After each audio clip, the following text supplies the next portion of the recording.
বাংলার চারিদিকে বর্ষা শেষের আমেজ, ছাতিম শিউলের গান, মনে লেগেছে কাশের দোলা, কুমোরটুলির ব্যস্ততা, শেষ মুহূর্তের কেনাকাটা, পুরনো রেডিওকে সারিয়ে তোলার তৎপরতা, হাতে গরম নতুন পূজাবার্ষিকী, আর সঙ্গে ঠাকুর দেখার প্ল্যানিং। বাঙালির এখন ব্যস্ততা ও উৎসাহের শেষ নেই। কিন্তু তারা যারা বাংলার হয়েও বাংলায় নেই, বাঙালির হয়েও কর্মসূত্রে বাংলার বহু দূরে থাকায় পেঁচাতুলোর মেঘ দেখতে পায় না, যারা শরতের আকাশ পায় না কুমোরটুলির ব্যস্ততায়, কেমন কাটে তাদের শারদ? সেই শারদ কি সত্যি অনুভবে না খানিক বিরহে? আজ উমা ঘরে ফেরার প্রাক লগ্নে রইল তাদের এক টুকরো শারদ যাপন, যারা হয়তো বহু চেষ্টাতেও উমার সাথে ঘরে ফিরতে পারল না।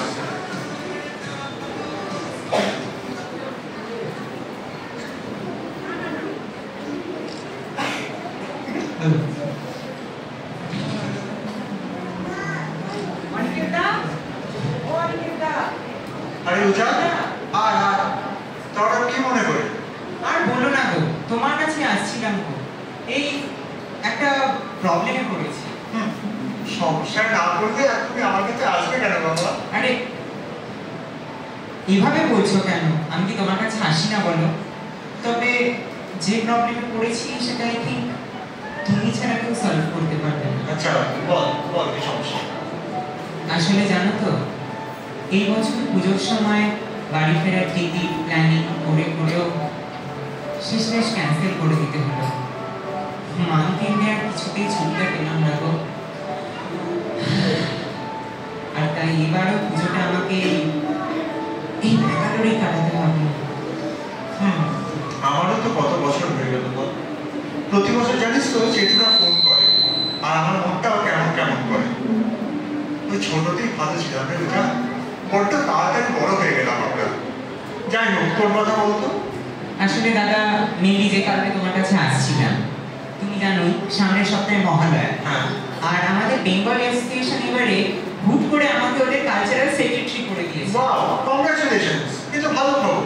আরে কথাটা শোনো না তো, ওই মহালয়ার দিন ওরা ঠিক করেছে যে সন্ধ্যাবেলা একটা বড় করে শারদীয় অনুষ্ঠান করবে, যার সার্বিক দায়িত্ব এসে পড়েছে আমার কাছে। আর এখানে আমি আনতে করেছি কি অনুষ্ঠান করব, কি প্রোগ্রাম, কিছুই বুঝতে পারছি না। ও মা, কেন? দুর্গাপুজোর অনুষ্ঠান করার বিষয় কি কম পড়লো নাকি? আরে দাদা, তা নয়, কিন্তু এই এক মহিষাসুর মূর্তি আর রক্তবীজবধের কাহিনী শুনতে শুনতে মানুষের বড্ড একঘেয়ে হয়ে গেছে। আর তাছাড়া এখনকার দিনে টিভিতে যে মহালয়াগুলো দেখায়, মানে ওগুলো মহালয়া না জিমনাস্টিক ডান্সের ফ্যাশন শো বোঝাই যায় না। তাই একটু ভাবতে খুঁজছিলাম দাদা। বুঝলাম। আচ্ছা, এই যে মা দুর্গার রূপান্তর, ওটা বলতে কি শুধুই মহিষাসুর মূর্তি নেই? কেন, অনেক আছে, অষ্টমাতৃকা, নবদুর্গা, দশমহাবিদ্যা।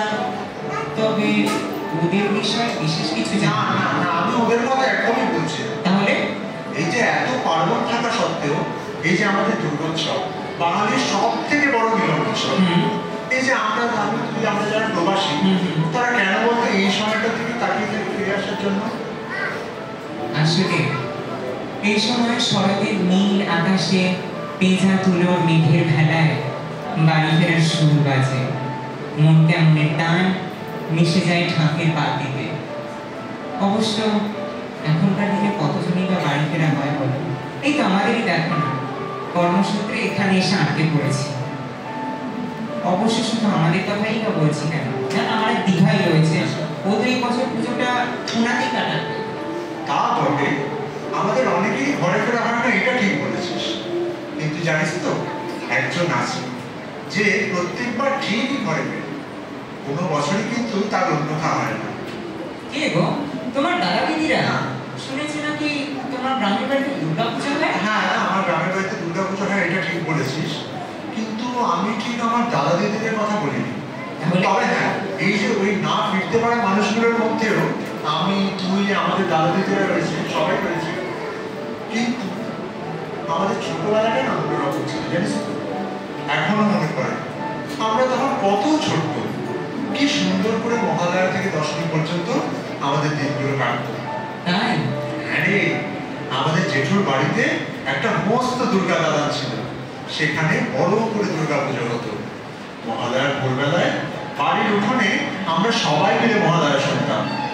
তখন এত তো চ্যানেলে চ্যানেলে মহালয়া রিলিজ পড়েনি, আর গ্রামের দিকেও টিভিতে একটু অপ্রতুল ছিল, তাই তখনও এত এই মহালয়া এত টিভি দেখার নেশা ছিল না। মহালয়া শোনার পরে আমরা ভাই বোনেরা একসাথে বসে গল্প শুনতাম।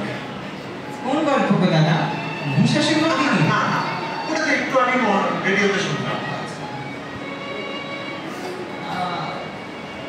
তবে আরে আমার জেঠুর দুজন ছেলে মেয়ে ছিল, জানিস তো? বর্দি আর চিন্তা। ওই শিউলি ফোটার হিমের ভোরবেলায় ওই দুর্গা দালানে চাপাই পেতে তারা বসত, আমরা তাদের ঘিরে থাকতাম। সেখানে বর্দি আর চিকুদানা বলতো আমাদের আনন্দময় উমার বাড়ি ফেরার কথা, যে ফেরায় কোনো ছেদ নেই, কোনো বাধা নেই। শুনবি সেই কথা? নিশ্চয়ই, why not? হ্যাঁ, তবে চল ফিরে যাই সেই 20 বছর আগে এক নস্টালজিক মহালয়ার ভোরে, যেখানে জেঠুর দালানে বড় রেডিওটা চালিয়ে মহালয়া শুনতাম আমরা সপরিবারে।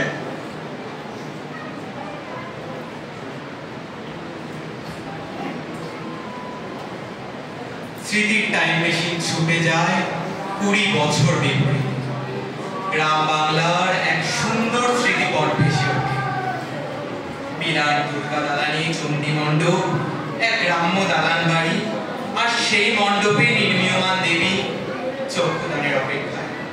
তারই সামনে বিরাট উঠোনে সবাই বসে শুনছে মহালয়ার প্রভাতী সুর, যেন মন্থন করছে সুখ স্মৃতির নস্টালজিয়া।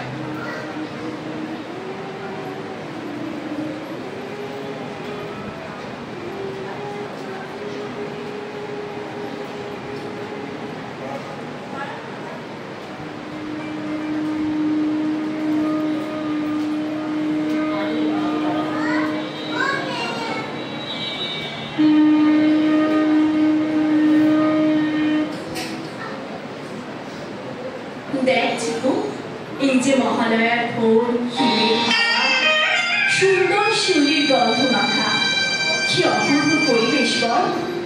হ্যাঁ রে ভাই, যেন সত্যি মা দুর্গার পায়ের ধ্বনি শোনা যাচ্ছে, তার আঁচলের অপূর্ব গন্ধ বোধ করা যাচ্ছে। আহা, এই ব্যাস, বড়রা যেই তর্পণ করতে গেছে ওরই আমাদের সম্মানীয় বানর সেনা চলে এলো। মানে পুরো একদিনকে 24:30টা বেজে গেল। আহা, এভাবে বলিস না চিকু।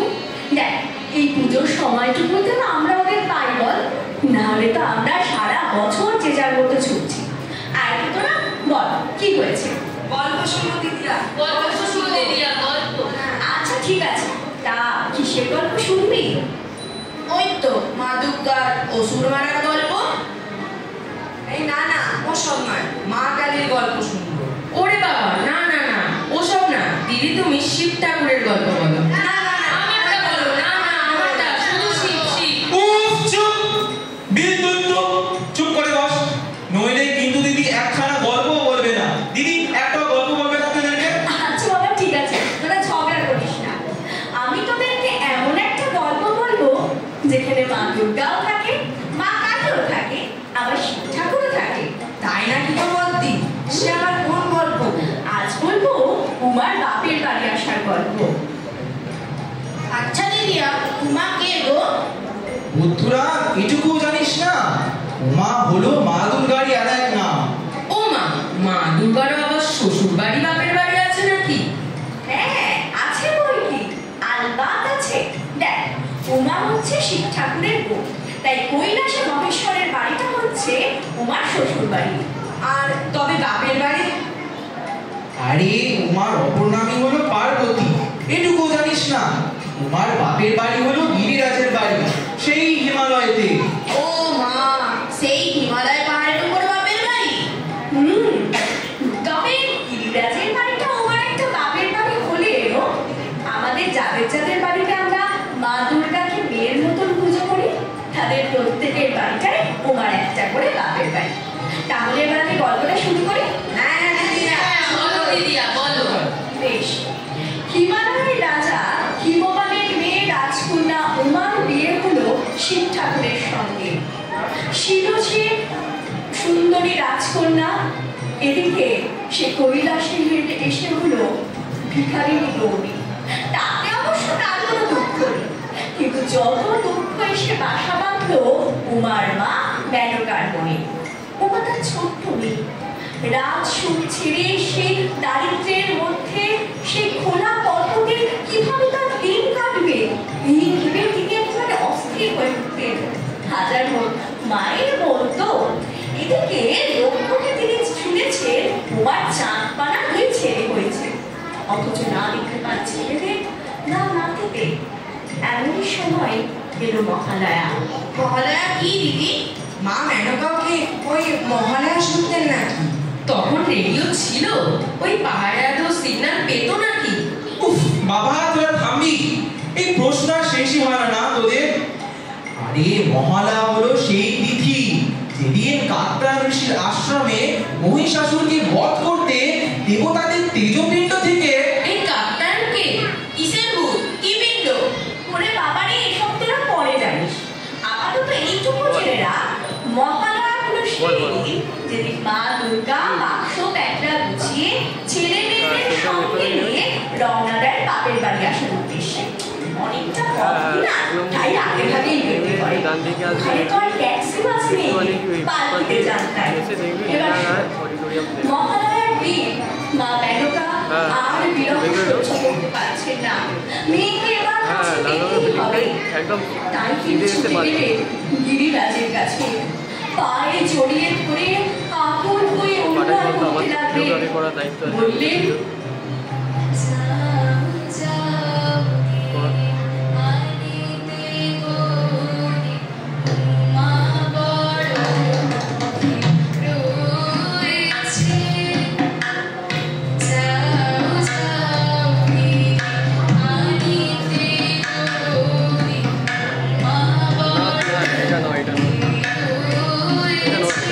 আমি দেখেছি সব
সপ্তমীতে উমা বাপের বাড়ি আসে, মানে যেখানে যেখানে তার পুজো হয় সেই সমস্ত জায়গায় তিনি আসেন।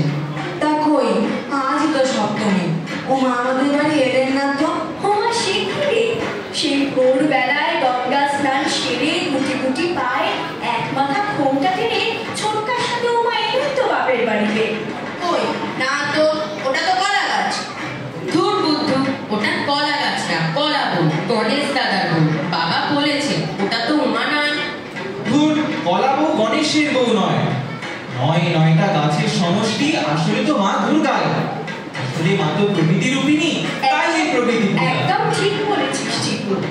আসলে এই যে এত গাছপালা প্রকৃতি, মা দুর্গা তো এর মধ্যে ঘিরে আমাদেরকে ঘিরে রাখেন রে। দেখছিস না কাল রাতে বেলগাছে মার পূজা হলো।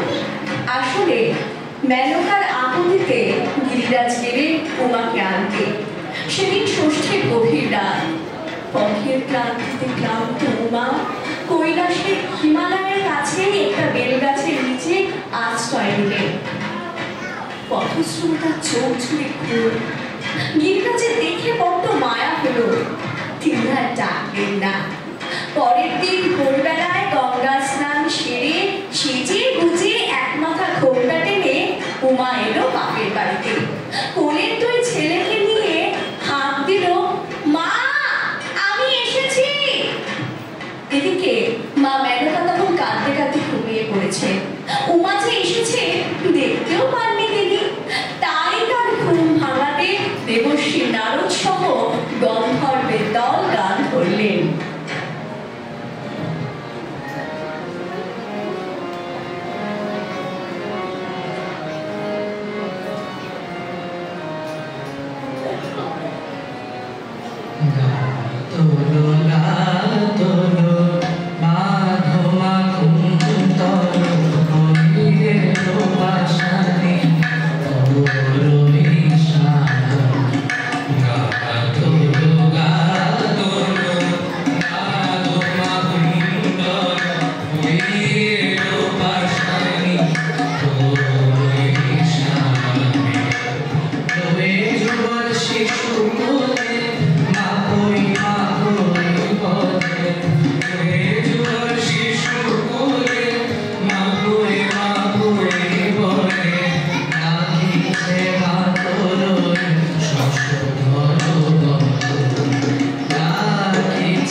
বাড়িতে যেন উৎসব লাগলো, চারিদিকে উৎসবের বাজনা বাজতে লাগলো। উলুধ্বনি শঙ্খধ্বনি দিয়ে পুরনারীগণ বরণ করে নিলে তাদের প্রাণ গৌরীকে। আলোকমালায় সেজে উঠল আভার গিরিপুরী। নানান ব্যঞ্জন, আত্মীয় স্বজন, আনন্দ হিল্লোলে মুখরিত হলো গিরিরাজপুরী।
বললে উমা বাপের বাড়ি ফিরল।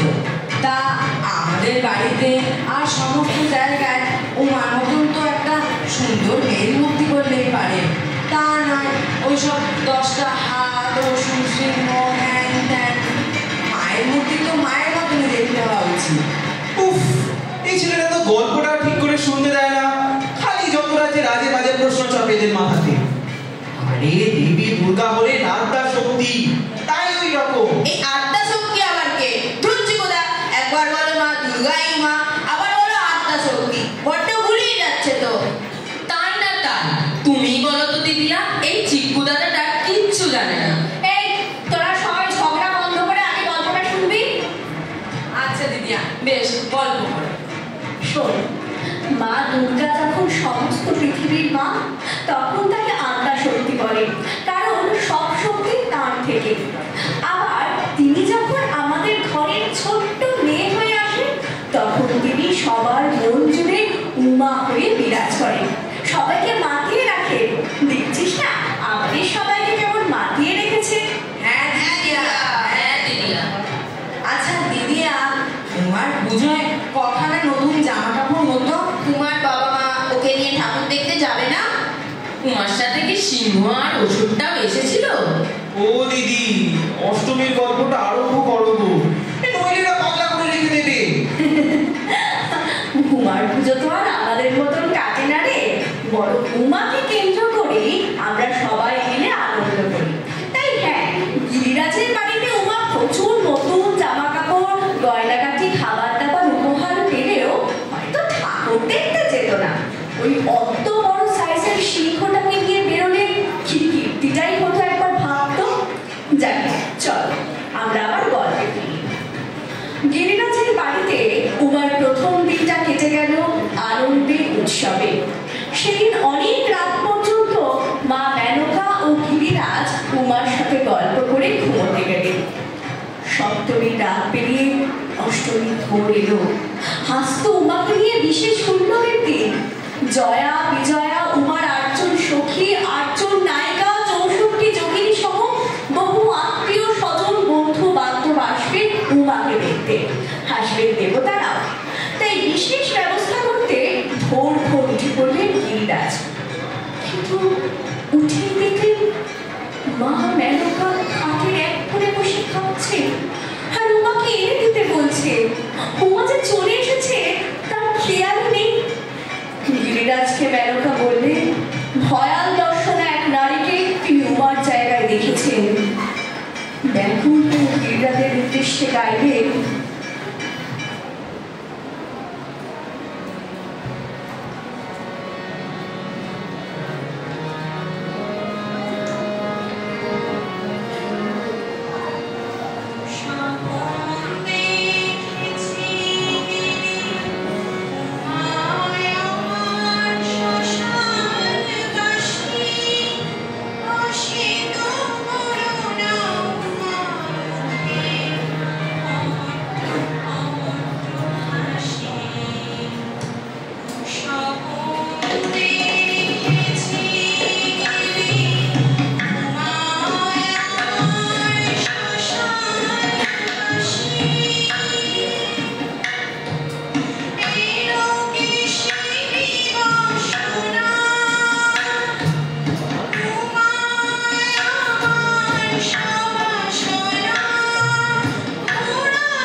সভাসনা কালীপুর থেকে। ও এই ব্যাপার। আচ্ছা বলতো, এই যে অষ্টমী আর নবমী সন্ধি লগ্ন, এইখানে রাজা রামচন্দ্র কোন দেবীর পুজো করেছিলেন? কেন? ভদ্রকালী? সাবাস্ত হচ্ছে। তবে বাকি গল্পটা শুনুন। উমাকে দেখতে জয়া বিজয়া মাতৃকাদের দল বাকিরা যখন এলেন, তখন মা মেনকার যে ভয় ছিল তাকে নিবারণ করতে উমা এই গল্পটা তাকে শুনিয়েছিল। কোন গল্প? দৈত্যরাজ শুম্ভ নিশুম্ভের গল্প। দৈত্যরাজ শুম্ভ নিশুম্ভের অত্যাচারে ত্রিলোক যখন ত্রস্ত, তখন দেবগণের স্তবে উমার মানব শরীর থেকে জাগ্রত হয়ে দেবী দুর্গা নামলেন অসুর বধ করতে। ঘটনাচক্রে এই অষ্টমীর শেষ ভাগে একাকিনী দেবী দুর্গাকে আক্রমণ করতে বিরাট সৈন্য নিয়ে উপস্থিত হলো দৈত্য চণ্ড ও মুক্ত। তারপর সেই বিরাট সেনাবাহিনীর মুখোমুখি একাকী দেবী দুর্গা হুঙ্কার ছাড়তেই দেবীর ললাট ফলক গাঢ় নীল বর্ণ হয়ে গেল। চণ্ড ও মুণ্ডকে সৈন্য সমেত বিনাশ করতে অষ্টমী ও নবমীর সন্ধিক্ষণে দেবীর হৃদয় থেকে করাল বদনা, মুন্ডমালা বিভূষণা, হস্তি চর্ম পরিহিতা, কৃষ্ণোদরী ভয়ঙ্করী চামুণ্ডা আবির্ভূত হলেন। ঠিক যেমনটা স্বপ্নে দেখেছিলেন যায় না। ততো গোপং চকারচ্চৈরম্বিকান ত্বাং নির্পতি গোপেন চাস্য বদনমসি বর্ণামহুত্তদা ভ্রুকুটি কুটিলাগতস্য ললাট ফলকাদৃতম কালেন করালবদনাং নিষ্ক্রান্তাসি পাশিনীম विचित्रखड्डाङ्गधरां नरमालभूषणं द्विबीचरणपरिधानां सुष्ठमांसाति भैरवाम् अतिविस्तारवदनां जिह्वालोलभीषणां निमग्नारक्तनयना नादापूरितदृग्मुखा।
মা দুর্গার গল্প হলো আর মা কালীর গল্প কি সুন্দর বললে দিদি। আচ্ছা দিদি, এই সময় তো শ্রীরাম দেবীর দর্শন পেয়েছিলেন তাই না? তাই তো এই সময় তো 108টা পদ্ম দেওয়া হয়। হ্যাঁ চিকু, এই সময়ই শ্রীরাম দেবী দুর্গা দর্শন পেয়েছিলেন।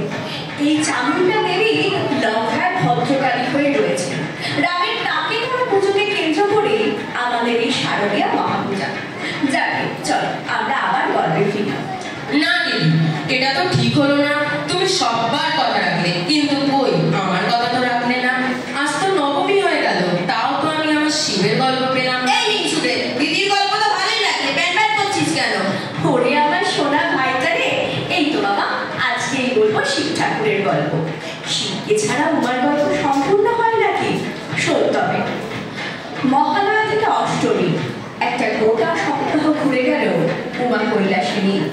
প্রথম থেকে উমা যখন বাপের বাড়ি যাওয়ার জন্য অনুমতি চাইতে গেছিল, আমাদের ভোলানাথ তো ভোলা মনেই বলে দিয়েছিলে যতদিন ইচ্ছে ঘুরে এসো, আমি সব সামনে নেব।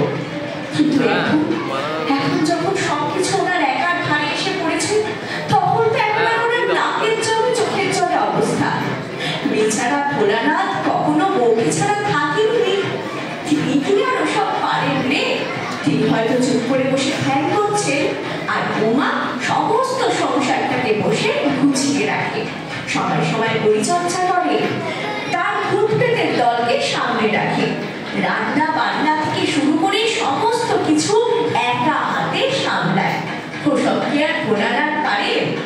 সবে হয়তো একটু বসেছেন ধ্যানে, অমনি রৌদ্রে ভিঙ্গি এসে ক্ষীরের চোটে চেঁচামেচি করে দেয়, রান্না করতে গিয়ে রান্না করিয়ে ফেলে, আবার থুতুরা খেয়ে বেফুল হয়ে খাওয়া দাওয়ায় লাটে তুলে দেয়। আবার যখন সংকেত ফেরে, তখন খিদের চালায় অস্থির হয়ে রান্না চালান, আর মনে মনে ভাবেন উমা কবে আসবে। এদিকে নবমীর দিন উমার বাড়িতে মহাভোজ। দেব, গন্ধর্ব, যক্ষ, রক্ষ, যোগিনী, মাতৃকা সহ সবাই মিলে কবজি ডুবিয়ে চোপ্প চস্য লেচ্ছ দিয়েও পেট ভরে খেয়েছে।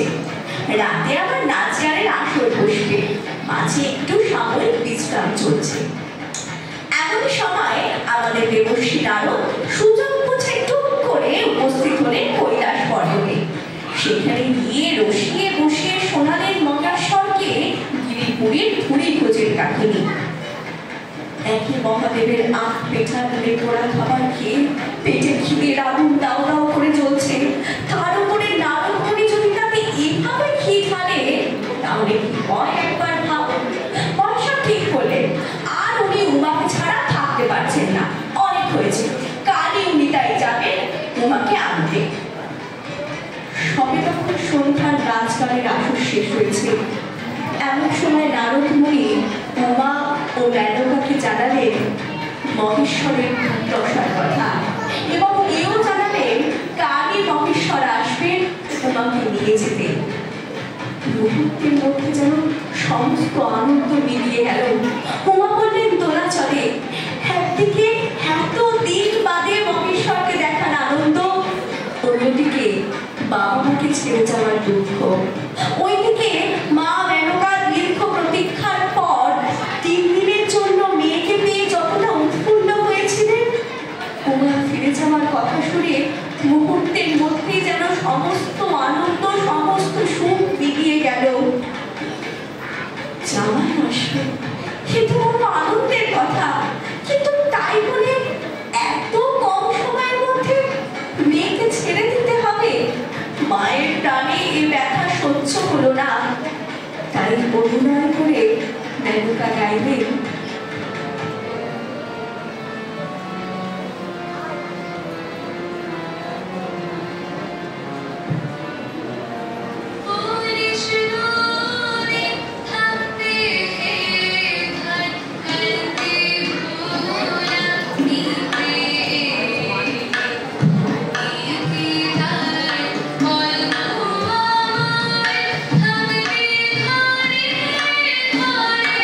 Thank you.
এছাড়া আমার তো বেশি দিন থাকতেও পারতেন না, তাই যেতে তো হতোই।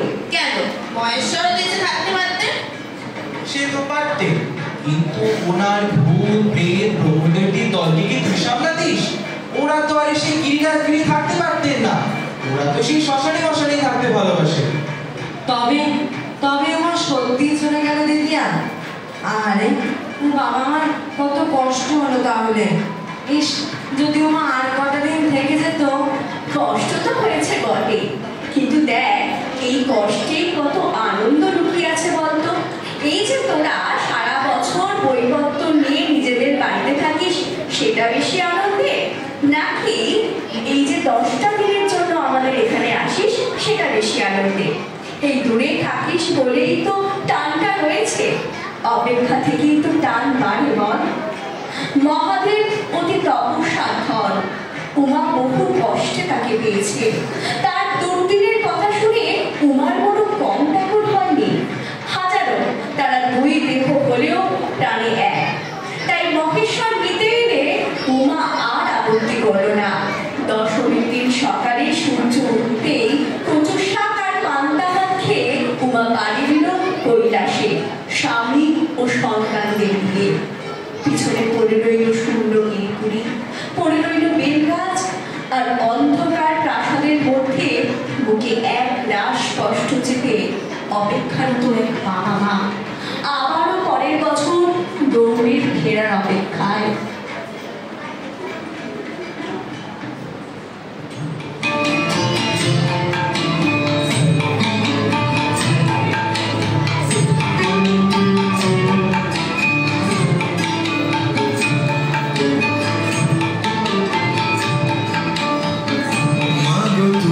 আসবি বলে যতই আলো জেনেছিলাম, নবমীর রাত পোহাতে সব নিভিয়ে ফেলেছিলাম। তুই আসবি বলে যতই আলো জেনেছিলাম, নবমীর রাত পোহাতে সব নিভিয়ে ফেলেছিলাম। কৈলাসে মা ফিরিয়ে তুই সকল কথা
দেখতে দেখতে কেমন চট করে পুজোটা কেটে চলে গেল। হ্যাঁ রে, এই তো লক্ষ্মী পুজোর পরেই স্কুল খুলবে, আবার সেই ক্লাসরুম, অঙ্ক, বিজ্ঞান, ইংরাজি, জাতাকর। ও দিদি, প্রত্যেক বছর তো নতুন জামা পরে ঘুরতে যাওয়া আর অঞ্জলি দেওয়ার পর ভোগ খাওয়ার অপেক্ষায় থাকি।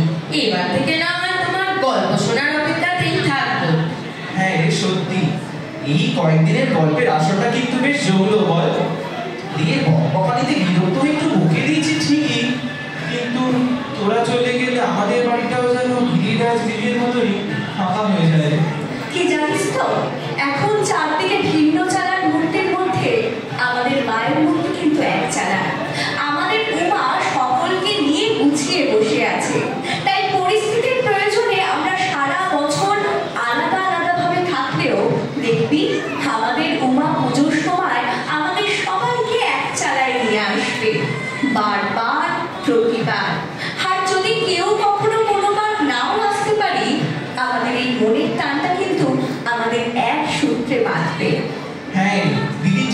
হয়েছে, আমরাও তোদের অপেক্ষায় থাকবো রে। এই এখন চল চল, সিঁদুর খেলা চলছে, এই ফাঁকে চট করে মা দুর্গাকে একটা প্রণাম সেরে আসে, তারপর তো ভাসানে নাচতেও হবে নাকি? জানিস তো, এই কারণেই উমা বারবার আসে, বারবার ফিরে যান, যাতে ওনাকে উপলক্ষ করে আমরাও নিজেদের প্রিয়জনদের কাছে ফিরতে পারি, কিছুদিন একসাথে জমিয়ে আনন্দ করতে পারি। বহু আড়ম্বরের পূজা, হোম, যজ্ঞ, বলি বা পদ্মের ভিড়ে নয়, এই অনাবিল আনন্দের মধ্যেই উমা আছে। এই আনন্দের মধ্যে, এই আলোর মধ্যে, এই সুসজ্জিত প্রকৃতির মধ্যে তিনি আমাদের কাছে এর মধ্যেই বারবার আসেন, আর আমরা আনন্দ যাপনের মাধ্যমে তাকে অনুভব করি, হৃদয়ে রাখি। তিনি যে আমাদের আনন্দময় উমা, তার আনন্দের রস হচ্ছে অক্ষয়।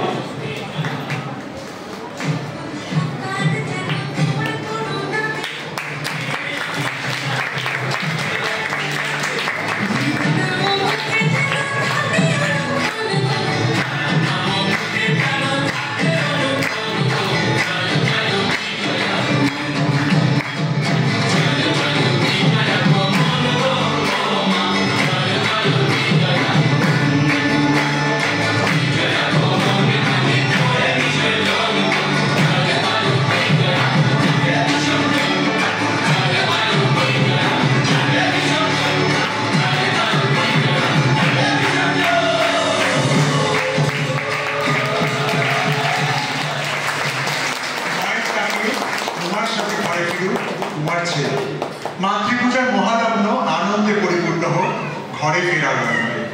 আনন্দময়ের আনন্দের হাট জমিয়ে দিকে সাধু চালককে। শুভ হোক এই শারদীয়া। ধন্যবাদ। আমাদের সবার সাথে একটু পরিচয় করিয়ে দিই। ওই পাশে আছেন, গানে আছে শ্রাবণী, তারপরে আছে অদ্রিজা, তারপরে আছে অমিত, সুরঞ্জন, সূর্যদা, তারপর আছে আমাদের মৌসুমী, একে চেনেনি আগে, তারপর আছে আয়ুষ, সেজুতি, উদিত গুরু, প্রীতম মীরা, শঙ্কু, স্বস্তি, অমৃতা, কিংসু এবং পরিণীতা।